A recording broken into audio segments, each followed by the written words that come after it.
Hi, hello, welcome to my channel. My name is Connie, and this is my first video on this channel. I do have two other videos that I've done a few years back.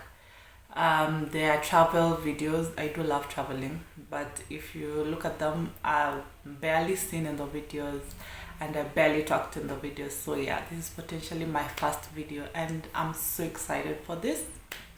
And today what I want to talk about is online shopping.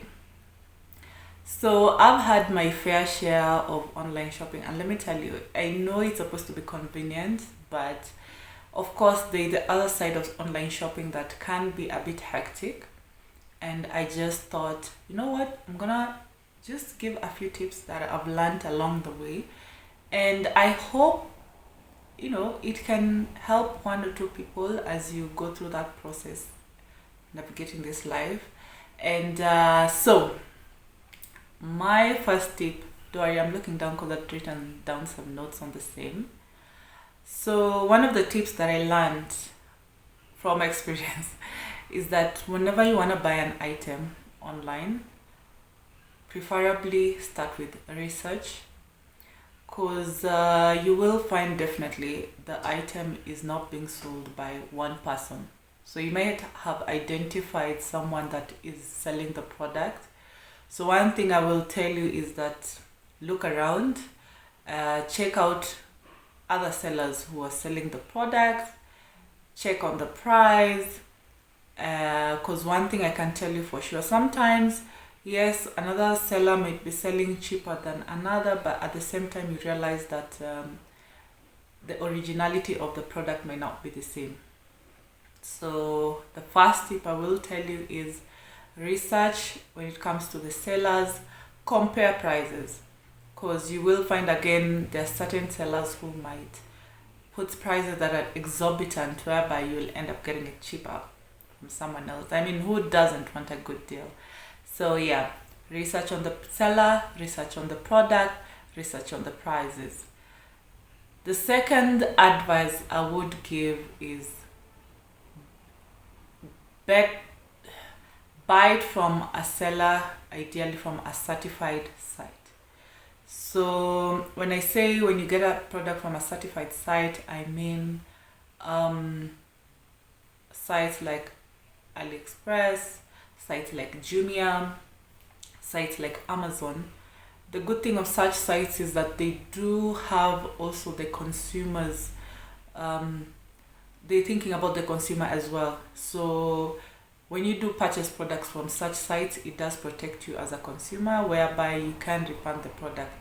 Because if you look at Instagram, because I've bought stuff on Instagram, and you will find that there's some sellers have actually indicated once you buy, no refund. So once you buy the product, it comes to you and it has a defect.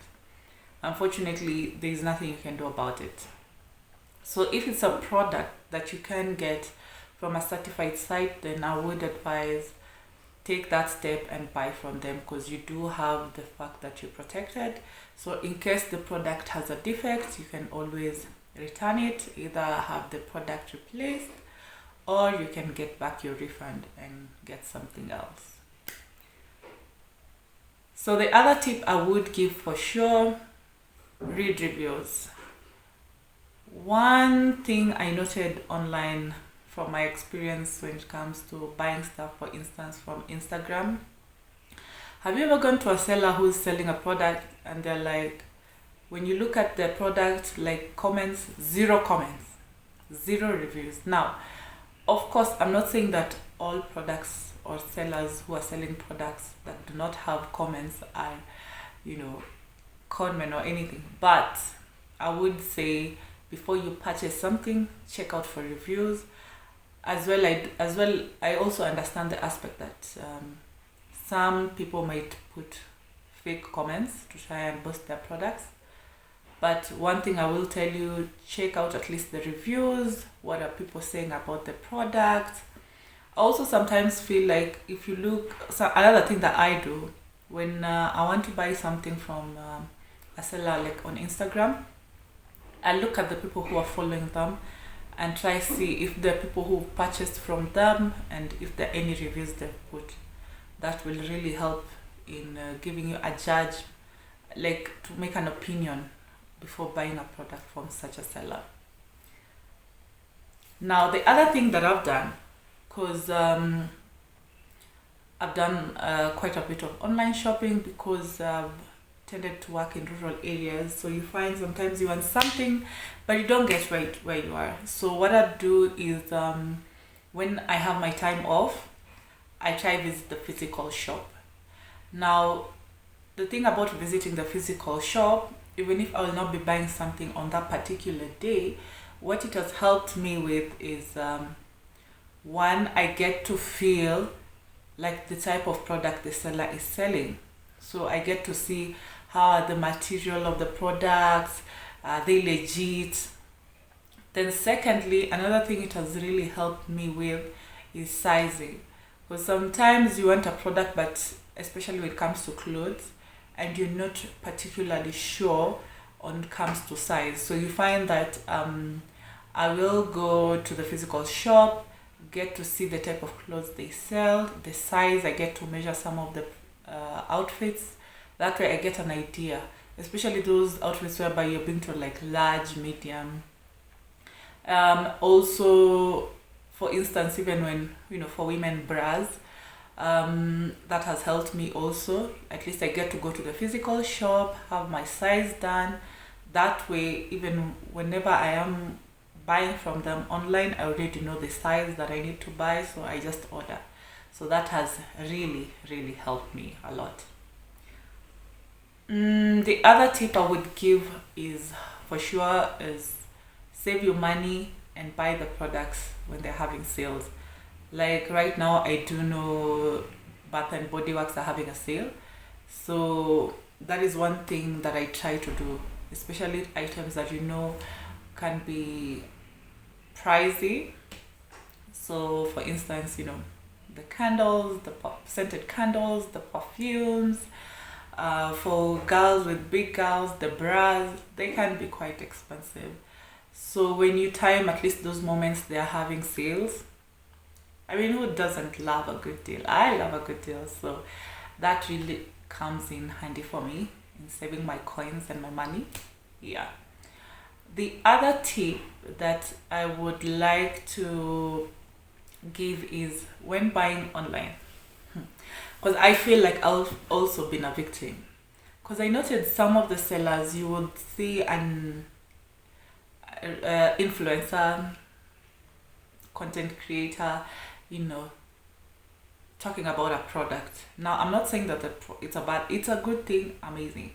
But one thing I did notice, and I did see like one time a content creator talking about it. I think it was Joanna Kenodia, whereby she was saying she does note the fact that some sellers, when they are dealing with the influencers, their customer service is impeccable. They want to make a good impression so that the content creator can market their product. But you find that when you as a consumer go buy the product,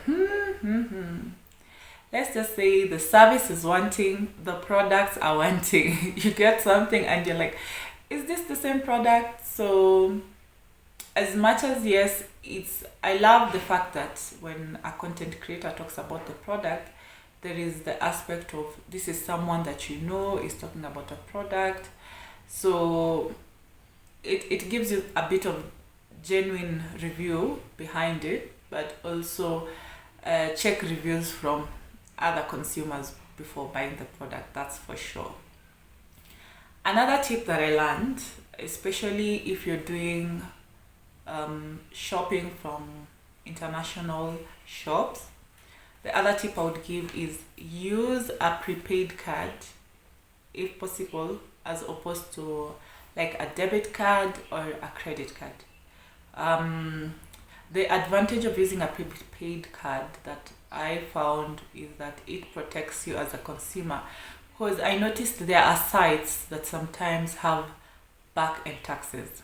So you bought a product, done with the deal, then later on you start finding, certain taxes have hit you, especially like for instance if you do purchase with a debit card. So you might find that you might get hit by some taxes way after you've already bought the product. So the beauty of a prepaid card is that you will load the card, buy the product, spend the money that you need, and that's it. So for instance, I use a prepaid card that I'll only load what is needed and buy the product, and that's it.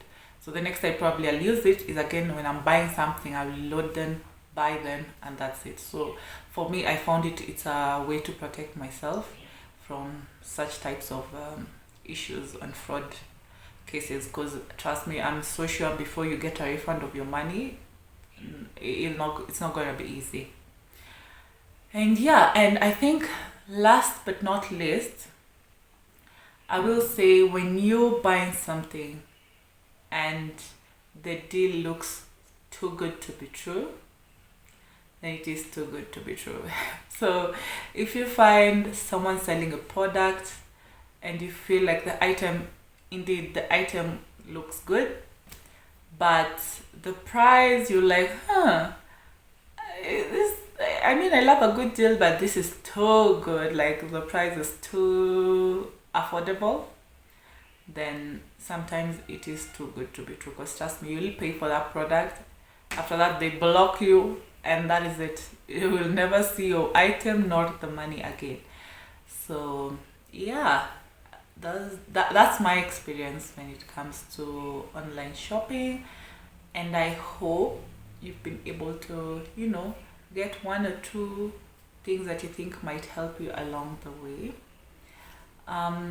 Thank you for watching my video, and if you liked what you heard, see you in the next one.